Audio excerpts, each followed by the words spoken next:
ഇപ്പോൾ പല സെക്യൂരിറ്റി കാര്യങ്ങൾ അതിൻ്റെ ചലഞ്ചുകൾ പറയും, നാഷണൽ സെക്യൂരിറ്റി ചലഞ്ച് പറയും. ഒരു രാജ്യത്തിൻ്റെ ഏറ്റവും മനസ്സിലാക്കേണ്ട ഒരു പോയിന്റ് ഉണ്ട്. ഇന്ത്യ നേരിടാൻ പോകുന്ന ചലഞ്ച് ഇതൊന്നുമല്ല. കാരണം ഈ അടുത്ത സമയത്തുണ്ടായ ഡെവലപ്മെൻറ്റ്സും ഒക്കെയാണ് ഇതിൻ്റെ അകത്ത് പ്രധാനപ്പെട്ട കാരണം. ഇന്ത്യക്കാർക്കെതിരെ ഗ്ലോബലായിട്ട് പ്രത്യേകിച്ച് വെസ്റ്റേൺ രാജ്യങ്ങളിൽ നടക്കുന്ന ആൻറ്റി ഇന്ത്യ പ്രൊട്ടസ്റ്റുകൾ, അതേപോലെ തന്നെ പല രാജ്യങ്ങളും ഇന്ത്യക്കാരെ ജോലിക്കെടുക്കുന്നതിന് ആ ജോലിക്കെടുക്കുന്ന രീതി ഉണ്ടായിരുന്നു, അത് കംപ്ലീറ്റ് കട്ട് ഡൗൺ ചെയ്യുകയാണ്. ഉറപ്പായിട്ടും അമേരിക്കയാണ് ഇത് സ്റ്റാർട്ട് ചെയ്തത്. മറ്റുള്ള രാജ്യങ്ങൾ ഇത് ശക്തമായ രീതിയിൽ ഫോളോ ചെയ്യുന്നു. ഏറ്റവും വലിയ പ്രശ്നം ഇന്ത്യയിൽ ഉണ്ടാകാൻ പോകുന്ന തൊഴിലവസരങ്ങളാണ്. അപ്പോൾ തൊഴിലവസരം എന്ന് പറയുമ്പോൾ നിങ്ങൾ ഉദ്ദേശിക്കേണ്ട രണ്ട് രീതിയിലുള്ള ജോബ് ഓപ്പർച്യൂണിറ്റിയാണ് പല രാജ്യങ്ങളിൽ, ഇന്ത്യ ഉൾപ്പെടെയുള്ള രാജ്യങ്ങൾ ഫേസ് ചെയ്യുന്ന പ്രധാനപ്പെട്ട ക്രൈസിസ്. ഒന്ന്, ഈ 10+2 ഡിഗ്രിക്ക് താഴെ ഗ്രാജുവേഷൻ ഇല്ലാത്തവർ. അപ്പം അവർക്ക് ഒരു അക്കോമഡേഷൻ കിട്ടും ഇന്ത്യയിൽ പലയിടത്തും. പക്ഷേ ക്രൈസിസ് ആണ്. കാരണം ഡൊമസ്റ്റിക് എക്കോണമി ബൂം ചെയ്യുന്നതനുസരിച്ചാണ് അവരുടെ ജോലി വരികയും പോവുകയും ഒക്കെ ചെയ്യുന്നത്. പിന്നെ ഈ സ്റ്റാർട്ടപ്പുകളുടെ സക്സസ്ഫുൾ, അപ്പോൾ അതിൻ്റെ സക്സസ് റേറ്റ് നോക്കുകയാണെങ്കിൽ കഴിഞ്ഞ 2-3 വർഷമായിട്ട് ഗവൺമെൻറ് ഇത്രയും പണം പമ്പ് ചെയ്തിട്ടും പ്രൈവറ്റ് ഓർഗനൈസേഷൻ പമ്പ് ചെയ്തിട്ടും ഈ സ്റ്റാർട്ടപ്പുകളൊന്നും വലിയ സക്സസ് അല്ല. ഒരു 95% ഫ്ലോപ്പായി. ചിലയിടത്ത് സക്സസ് ആയി. ചില സെക്ടേഴ്സ് എന്ന് പറയുന്നത് ഡെലിവറി, അത് ഡെലിവർ ചെയ്യുക, ഇത് ഡെലിവർ ചെയ്യുക, അത് സക്സസ് ആയി. ബാക്കിയുള്ളതൊന്നും കാര്യമായിട്ട് ഒരു നേട്ടവും കൈവരിക്കാൻ ഇന്ത്യൻ സ്റ്റാർട്ടപ്പുകൾക്ക് കഴിഞ്ഞിട്ടില്ല. അപ്പം ഇനി രണ്ടാമത്തെ പ്രധാനപ്പെട്ട ഇഷ്യൂലോട്ട് പോവുകയാണ്. ഏത് രീതിയിലുള്ള തൊഴിലവസരമാണ് ഇന്ത്യയിൽ ഏറ്റവും കൂടുതൽ പ്രശ്നമാക്കാൻ പോകുന്നത്? നിങ്ങൾക്കറിയാം, അമേരിക്കൻ H-1B വിസ ഏകദേശം 5-5.5 ലക്ഷം പേര് വരാൻ പോകുന്ന 2-3 വർഷം കൊണ്ട് ഇന്ത്യയിലോട്ട് വരികയാണ്. ഗ്രീൻ കാർഡ് വലിയ പ്രശ്നമാണ്, അവരും ഇന്ത്യയിലോട്ട് വരുന്നു. Canada 82% Indian student visa block ചെയ്തേക്കുന്നത്, മരവിപ്പിച്ചേക്കുന്നത്. നിങ്ങൾക്കറിയാം, സ്റ്റുഡൻറ് വിസയായിട്ട് അവിടെ പോകുന്നത് ജോലിക്ക് വേണ്ടി തന്നെയാണ്. പിന്നെ അവിടെ ജോലി കിട്ടുന്നു, അവിടെ സെറ്റിലാകുന്നു. ആ സാധനം ഇല്ലാതായി. ഇനി അവൾ കാനഡയെന്ന് നിങ്ങൾക്കറിയാം, ഞാൻ നേരത്തെ പല വീഡിയോയിലും പറഞ്ഞിട്ടുണ്ട്. ഓരോ ആഴ്ചയിൽ 2 ആഴ്ച കൂടുമ്പോൾ 1800-ഉം 1400-ഉം പേരെ വെച്ചാണ് കാനഡ തിരികെ അയക്കുന്നതിൽ ഏറ്റവും കൂടുതൽ മെക്സിക്കൻസ് അവരുടെ ബോർഡറിലാണ്. ബാക്കി ഏറ്റവും കൂടുതൽ ഇന്ത്യക്കാരെയാണ് ഇന്ത്യയിലോട്ട് തിരിച്ചയക്കുന്നത്. അവർ അസൈലം ആപ്ലിക്കൻസ് തള്ളിയവർ, വിസ ആപ്ലിക്കേഷൻ കൊടുത്തവർ, എക്സ്റ്റൻഷൻ കൊടുത്തവർ, അവരെ റോഡിൽ നിന്ന് പൊക്കുക, എടുത്ത് ദൂരെ കളയുക. ലോകത്താരോടും അവരത് പറയുന്നില്ല. ചില മീഡിയകളത് റിപ്പോർട്ട് ചെയ്യാൻ തുടങ്ങി, അവർ തട്ടുക. ഓസ്ട്രേലിയ 32% റിജക്ഷൻ, അതായത് students visa rejection. New Zealand 28% rejection. UK care taker ഇഷ്ടം പോലെ മലയാളികളോടെ പോയിരുന്നു, അതിലും റിജക്ഷൻ ഉണ്ടായി 30%. മനസ്സിലാക്കുക, ഇന്ത്യ നേരിടാൻ പോകുന്ന ഏറ്റവും വലിയ ചലഞ്ച്. ഈ സ്റ്റുഡൻസ് എല്ലാം മനസ്സിലാക്കേണ്ടത്, ഈ പോകുന്നവർ അധികവും പേര് ടെക്നിക്കൽ ഗ്രാജുവേഷൻ എഞ്ചിനീയേഴ്സ് ആയിരിക്കും, അല്ലെങ്കിൽ അതിൻ്റെ ഫർദർ പഠിച്ചവരായിരിക്കും. ഇവർക്ക് അവിടെ ജോലിയില്ലാതെ തിരിച്ചു വരുമ്പോഴാണ് ചില ആൾക്കാർ ഇവിടെ പറയുന്ന റിവേഴ്സ് മൈഗ്രേഷൻ. അത് റിവേഴ്സ് മൈഗ്രേഷൻ അല്ല, റിജക്ഷനാണ് ആ സംഭവം. ഏറ്റവും കൂടുതൽ ചില ആൾക്കാരുണ്ട് തിരിച്ചു വരുന്നവർ, പ്രായമൊക്കെ ആയിട്ട് പോയിട്ട് തിരിച്ചു വരുന്നവരുണ്ട്. മറ്റേ സംഭവം എന്ന് പറയുന്നത്, അതായത് റിവേഴ്സ് മൈഗ്രേഷൻ അല്ല, റിജക്ഷനാണ്. അതായത് ഇന്നത്തെ ഗ്ലോബൽ ജിയോ പൊളിറ്റിക്കൽ പ്രശ്നം ഉണ്ടായതിൻ്റെ പേരിൽ പല രാജ്യങ്ങളും ആൾക്കാരെ റിജക്റ്റ് ചെയ്യുകയാണ്. അതായത് ജോലി കൊടുക്കാൻ തയ്യാറാകുന്നില്ല. രണ്ടാമത്തെ പ്രധാന പ്രശ്നം AI വരാൻ പോകുന്ന സമയത്ത്, ഞാൻ പലയിടത്തും പല വീഡിയോയിലും പറഞ്ഞിട്ടുണ്ട്, ആർട്ടിഫിഷ്യൽ ഇൻ്റലിജൻസ് എന്ന് പറയുന്നത് ബ്ലഡ് ബാത്ത് ആണ്. അതായത് തൊഴിലെന്ന് പറഞ്ഞ സാധനം കംപ്ലീറ്റ് ആയിട്ട് കട്ട് ഓഫ് ചെയ്ത് കളയും. അപ്പോൾ നേരത്തെ ഉണ്ടായിരുന്ന മാൻ പവർ അവരുടെ ഒന്നും ആവശ്യമില്ലാതായി. ഇങ്ങനെ വന്നു കഴിയുമ്പോൾ ഇന്ത്യയിലോട്ട് ഈ ആൾക്കാർ പോകാൻ സാധ്യതയില്ല. അതായത് കാനഡയിലോ അമേരിക്കയിലോ ഓസ്ട്രേലിയയിലോ ന്യൂസിലാൻഡിലോ മറ്റുള്ള യൂറോപ്യൻ രാജ്യങ്ങളിൽ പോകാൻ സാധ്യതയില്ലാതെ വരുമ്പോൾ ഇപ്പം ഇവർ ഇന്ത്യയിലോട്ട് കൂട്ടമായിട്ട് വരും, അല്ലെങ്കിൽ അങ്ങോട്ട് പോകാൻ പറ്റുന്നില്ല. അതായത് പോസിബിളായിട്ട് നമ്മുടെ മുമ്പിൽ ഒരു ഓപ്ഷൻ വരുന്നില്ല. ഇങ്ങനെ ഓപ്ഷൻ വരാതിരിക്കുമ്പോൾ ശരിക്കും ഇന്ത്യയിൽ ക്രൈസിസ്. ഒരു കാര്യം ഉദാഹരണം പറയാം. കഴിഞ്ഞിടയ്ക്ക് Russian president Vladimir Putin India സന്ദർശിച്ചപ്പോൾ ഇന്ത്യ ഗവൺമെന്റ് പറഞ്ഞൊരു ഡിമാൻഡായിരുന്നു. അതായത് റഷ്യയിൽ ഇന്ത്യക്കാരെ തൊഴിലിലായിട്ട് കൊണ്ടുപോകണം. അയാൾ സമ്മതിക്കുകയും ചെയ്തു. റഷ്യ എന്ന് പറയുന്ന ഒരു ഡെവലപ്പിംഗ് എക്കോണമി അല്ല. വാർ നടത്തി ഏകദേശം കൊല്ലപ്പെടുകയും ഇഞ്ചുവേർഡ് ആയത് ഏകദേശം 4 ലക്ഷത്തോളം റഷ്യൻ പട്ടാളക്കാര്. അവിടെ വേക്കൻസി ഉള്ളത് ഒറ്റ ജോലിക്ക് മാത്രമേ ഉള്ളൂ. അവിടെ പട്ടാളത്തിൽ ആളിനെ കിട്ടുന്നില്ല. ചിലപ്പോൾ പോസിബിലിറ്റി ഉണ്ട് ഇന്ത്യയിൽ നിന്നുള്ള ആൾക്കാരെ അവിടെ കൊണ്ടുപോയിട്ട് അവിടെ സിറ്റിസൺഷിപ്പ് കൊടുത്തിട്ട് അവിടുത്തെ പട്ടാളത്തിൽ ജോയിൻ ചെയ്യിപ്പിച്ചേക്കും. പോസിബിലിറ്റിയാണ്, തള്ളിക്കളയാൻ പറ്റത്തില്ല. കാരണം ആൾക്കാരവിടെ ജോയിൻ ചെയ്യാൻ തയ്യാറല്ല. അതായത് പുതിയ ലോകത്ത് പട്ടാളക്കാരെ കിട്ടുക എന്ന് പറയുന്നത് വലിയ ഡിഫിക്കൽട്ടാണ്. അതാണ് പുതിയ ഗ്ലോബൽ ട്രെൻഡ് എന്ന് പറയുന്നത്. പട്ടാളത്തിൽ ജോലി ചെയ്യാൻ ഇന്ത്യ ഉൾപ്പെടെ, അതായത് ഇന്ത്യയിലെ ഈ ഓഫീസേഴ്സായിട്ട് പോകുന്നവരാണെങ്കിലും അതേപോലെ തന്നെ ഗ്ലോബലായിട്ട് ഇൻക്ലൂഡിങ് അമേരിക്ക ഉൾപ്പെടെ ഈ രാജ്യങ്ങളിലൊന്നും പട്ടാളത്തിൽ ജോലി ആൾക്കാരെ കിട്ടാൻ വലിയ പാടാണ്. അതുകൊണ്ടാണ് 2 ദിവസം മുമ്പ് ഒരു വീഡിയോയ്ക്കകത്ത് പറഞ്ഞൊരു ഇന്ത്യക്കാരൻ അവിടെ പോയിട്ട് അവിടെ ഉണ്ടാക്കിയ അവിടുത്തെ ഇഷ്യൂവും തിലകിൻ്റെ പ്രശ്നവും പിന്നീട് അയാളെ അക്കോമഡേറ്റ് ചെയ്ത് വന്ന സാഹചര്യമൊക്കെ പറഞ്ഞതിൻ്റെ കാര്യം അതാണ് അതിൻ്റെ കാര്യം. അതായത് എല്ലാ രാജ്യങ്ങൾക്കും അവിടെ പട്ടാളത്തിൽ സേവനം എന്ന് പറയുന്നത് വലിയ സംഭവമായിരുന്നു. അതായത് ന്യൂ ജനറേഷൻ ജെൻസി അവർക്ക് പട്ടാളത്തിൽ ജോലി ചെയ്യാൻ താല്പര്യമില്ല. അവരുടെ ലൈഫ് റിസ്ക് കൊടുക്കാൻ താല്പര്യമില്ല. അവർക്ക് അവരുടേതായ ഫ്രീഡം ഉണ്ട്. അവർക്ക് ഇഷ്ടം പോലെ ഓപ്പർച്യൂണിറ്റീസ് ഉണ്ട്. അപ്പം ഞാൻ ഈ പറയാൻ പോകുന്നത് ഈ പറയുന്ന ആൾക്കാർ, അതായത് നമ്മൾ ഉദ്ദേശിക്കുന്ന ബേസിക് ജോലിയല്ല. അതായത് ഗ്രാജുവേഷൻ കഴിഞ്ഞ് മറ്റുള്ള ഫ്യൂച്ചറായിട്ട് പോകുന്ന ഫർദർ എഡ്യൂക്കേഷനും അതേപോലെ അവരുടെ ഒരു ഗ്ലോബൽ പ്രസൻസ് ഉണ്ട്. കാരണം അവരാണ് ഏറ്റവും ടാലൻ്റ് ആയിട്ടുള്ള ഈ ആൾക്കാർക്ക് ജോലി കിട്ടാതെ വരുമ്പോൾ അവർ ഇന്ത്യയിൽ തിരികെ വരുന്നു. അല്ലെങ്കിൽ ഇന്ത്യയുടെ പുറത്തോട്ട് പോയിട്ട് അവർക്ക് ജോലി ചെയ്യാൻ പറ്റാത്ത സാഹചര്യം ഉണ്ടാകുന്നു. ഇതിനെയാണ് ഗവൺമെൻറ് ഓഫ് ഇന്ത്യ അഡ്രസ്സ് ചെയ്യേണ്ട പ്രൈമറി ഇഷ്യൂ, അല്ലാതെ മറ്റുള്ള സംഭവമല്ല. ഇത്രയും പേർക്ക് ജോലിയില്ലാതെ വന്നു കഴിയുമ്പോൾ ഒരു രാജ്യം എങ്ങനെ മുന്നോട്ട് പോകും? കാരണം അത് ഫർദർ ഇഷ്യൂ ഉണ്ടാകും.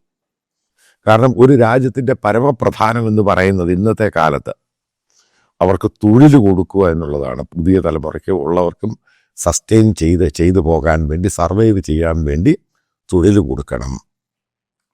ആ പോളിസി ഗവൺമെൻറ് നോക്കുന്നുണ്ട്. ഇന്ത്യയിൽ ഈ പറയുന്ന പോലെ പൊട്ടൻഷ്യലായിട്ടുള്ള ഓപ്പണിങ്സും സംഭവങ്ങളൊന്നും ഈ പറയുന്ന പ്രൈവറ്റ് സെക്ടറിലും കോർപ്പറേറ്റ് സെക്ടറിലും മറ്റുള്ള സെക്ടേഴ്സിലും കാര്യമായിട്ടുണ്ടാകുന്നില്ല.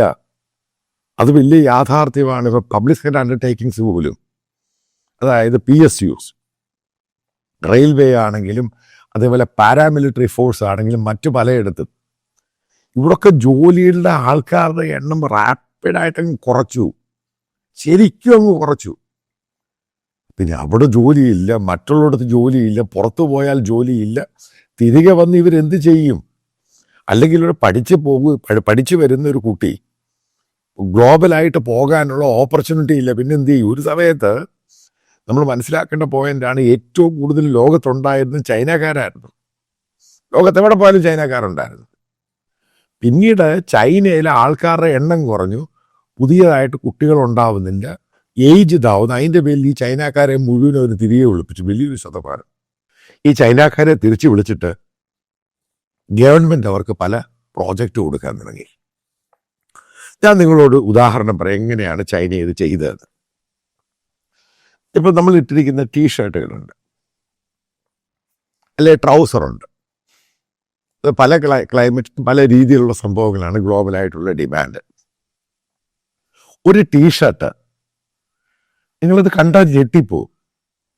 എങ്ങനെയാണ് ഇന്ത്യൻ കറൻസി 45 രൂപയ്ക്ക് ഹോൾസെയിൽ റേറ്റിൽ കൊടുക്കാൻ പറ്റുന്നതിന് 0.5 സെൻറ്റ്, ഡോളറിലാണ് പറയുന്നത്, വെറും 45 ഇന്ത്യൻ രൂപ കറൻസി. ഡോളർ ആകുമ്പോൾ 0.5 മെറ്റീരിയലിന്റെ കോസ്റ്റ് പോലും വരുന്നില്ല.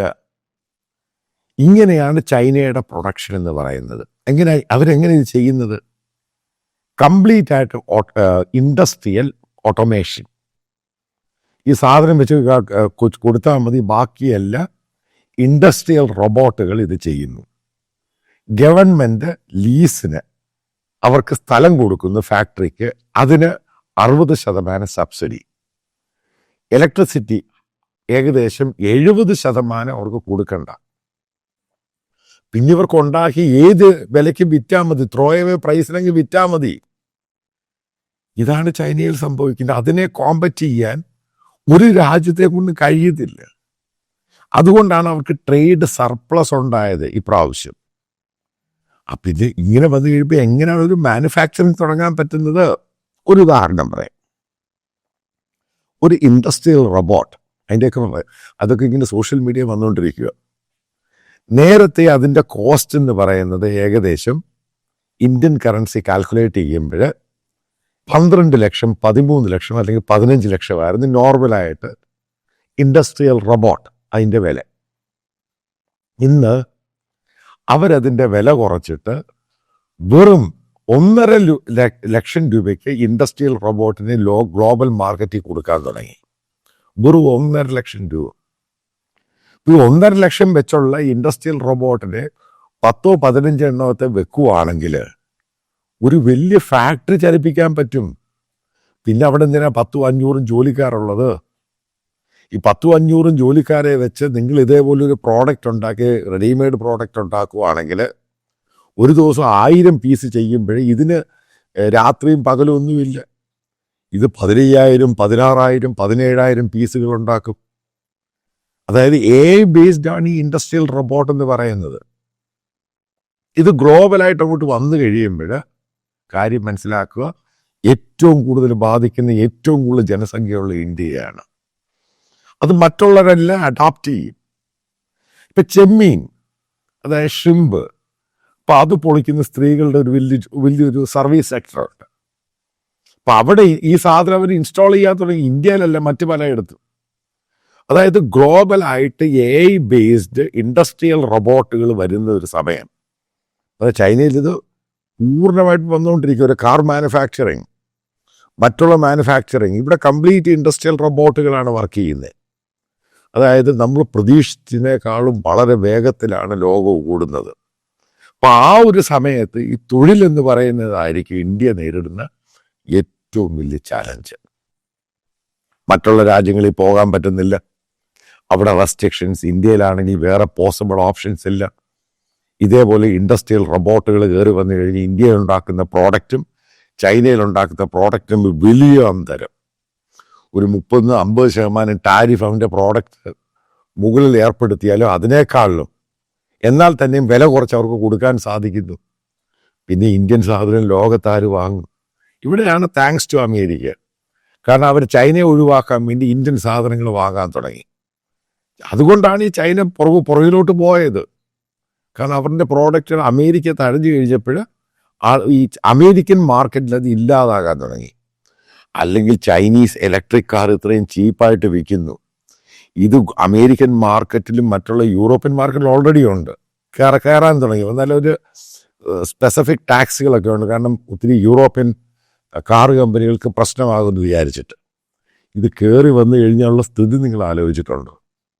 ഇതാണിന്ന് ലോകത്തിൻ്റെ ഏറ്റവും വലിയ ഭീതി. അതാണ് ഇന്ത്യൻ എക്സ്റ്റേണൽ അഫയേഴ്സ് സെക്രട്ടറി പറഞ്ഞത്. H1B വിസ ആയിട്ട് ഇന്ത്യ വന്നവർക്ക് ഹാർഡ്ഷിപ്പാണ്. ഫോറിൻ റെമിറ്റൻസ് നമ്മുടെ കുറയുന്നു. വിദേശത്ത് ജോലി ചെയ്ത ആൾക്കാരുടെ പണം അത് കുറയുന്നു. ഇവിടുത്തെ ബാങ്കിങ് അവിടെ EMIയുടെ അടവ് കുറയുന്നു. പ്രശ്നമുണ്ട്, വല്ലാത്ത പ്രശ്നമുണ്ട്. ചെറിയ പ്രശ്നമല്ല, വല്ലാത്ത പ്രശ്നമുണ്ട്. മനസ്സിലാക്കുക. ഇതാണ് പറയുന്നത്. റിലേഷൻഷിപ്പ് മറ്റുള്ള രാജ്യങ്ങളുമായിട്ട് നല്ലതായിട്ട് പോയാൽ ഇന്ത്യക്കാർക്ക് അവിടെ തൊഴിൽ കിട്ടും. ഇന്ത്യക്കാർക്ക് വളരെ പോസിറ്റീവായിട്ട് അവിടെ മുന്നോട്ട് പോകാൻ പറ്റും. പക്ഷെ അവരുമായിട്ട് പ്രശ്നമുണ്ടായി കഴിഞ്ഞു കഴിഞ്ഞാൽ ഈ പ്രശ്നങ്ങൾ എന്ന് പറഞ്ഞാൽ നമ്മൾ ഉദ്ദേശിക്കുന്നതിനും ആൻറ്റിസിപ്പേറ്റ് ചെയ്യുന്നതിനും അപ്പുറമാണ്. ഈ കാര്യം ഓർത്തിരുന്നാൽ എല്ലാവർക്കും നല്ലത്. ജയ് ശ്രീറാം വിളിച്ചുകൊണ്ടൊന്നും ഇതിനൊരു പരിഹാരം ഉണ്ടാവുന്നില്ല. ക്രിസ്ത്യാനികളെ മുസ്ലിങ്ങളെ അവരെ അടുപ്പിച്ച് ബഹളം ഉണ്ടായിക്കൊണ്ടും ഇവിടെ ഒരു ഉത്തരം കിട്ടാൻ പോകുന്നില്ല. ആൻസർ വേണം. എന്താണ് ഫർദർ ഇന്ത്യ ചെയ്യാൻ പോകുന്നത്? എനിക്ക് തോന്നുന്നില്ല ഇതൊന്നും മോദിക്ക് ഫേസ് ചെയ്യാൻ പറ്റുള്ളൂ. ഇത്രയും രാജ്യങ്ങളുടെ പ്രശ്നം, ഇത്രയും തൊഴിലവസരം, അതേപോലെ ഗ്ലോബലായിട്ട് ഇന്ത്യ ഗവൺമെൻറ് ഉണ്ടായിരിക്കുന്ന നെഗറ്റീവ് ഇമ്പാക്റ്റ്. മറ്റുള്ള രാജ്യങ്ങൾ നേരത്തെ ഇന്ത്യ വലിയ ബഹുമാനവും സ്നേഹമായിരുന്നു, ഇപ്പോൾ ഒരു മൈൻഡ് പോലും ചെയ്യാതായി. ഇതെല്ലാം കൂടെ ചേർന്ന് മോദി ഗവൺമെൻറ് 2024 നേരിടാൻ പോകുന്ന ഏറ്റവും വലിയ പ്രശ്നം തൊഴിലായിരിക്കും. ഈ തൊഴിൽ ഏകദേശം സാറ്റിസ്ഫൈഡ് ആയിട്ട് മുന്നോട്ട് പോകാൻ കഴിഞ്ഞില്ലെങ്കിൽ കൃത്യമായിട്ട് പറയാം, ഇന്ത്യ നമ്മുടെ ഈ പോക്ക് താപ്പോട്ട് തന്നെയായിരിക്കും. ഈ കയറ്റുമതി കൂടി എന്നൊക്കെ പറയുന്നത് ചുമ്മാ ബ്ലണ്ടർ അടിച്ചു വിടുന്നതാണ്. എവിടെയാണ് ഈ കയറ്റുമതി കൂടുന്നത്? ഗവൺമെൻറ് ഓഫ് ഇന്ത്യ പറയുന്നു ഇത്ര % ഡിക്ലൈൻ ചെയ്യുന്നു. പിന്നെ എവിടെ കയറ്റുമതി കൂടുന്നത്? ഇതൊക്കെ ഓരോ അടിച്ചുവിടുന്ന ഓരോ ഗിമിക്സിന് മാത്രമേ ഉള്ളൂ. ഫോറിൻ റെമിറ്റൻസ് കുറഞ്ഞു. റെമിറ്റൻസ് കുറയുമ്പോൾ പിന്നെ എങ്ങനെയാണ് കയറ്റുമതി പോകുന്നത്? ഇതൊക്കെ ഓരോ ഗിമിക്സും മറ്റുള്ള കാര്യങ്ങൾ. യാഥാർത്ഥ്യം എന്ന് പറയുന്നത് ഇന്ത്യൻ മാർക്കറ്റ് ക്രൈസിസിലാണ്, ഇന്ത്യൻ സ്റ്റോക്ക് മാർക്കറ്റ് ക്രൈസിസിലാണ്. ബാങ്കിങ് സെക്ടർ വളരെ മോശമായിട്ട് പെരുമാറുന്നു. ഗ്ലോബലായിട്ട് മറ്റുള്ള രാജ്യം, പ്രത്യേകിച്ച് അമേരിക്കൻ എക്കോണമി സ്ട്രെങ്തൻ ചെയ്യുന്നു, ഡോളർ മുന്നേറുന്നു, കറൻസി താപ്പോട്ട് പോകുന്നു. ഇതാണ് നടക്കുന്നത്. ഇതായത് പ്രതിഫലനം എന്ന് പറയുന്നത് കഴിഞ്ഞ 7-9 മാസങ്ങൾക്ക് മുമ്പുണ്ടായ സംഭവത്തിന് ശേഷമാണ് ഇന്ത്യ ഇത്രമാത്രം തീവ്രമായിട്ട് ഈ സംഭവം ബാധിച്ചിരിക്കുന്നത്. ഇത് മനസ്സിലാക്കിയിരുന്നാൽ എല്ലാവർക്കും നല്ലത്.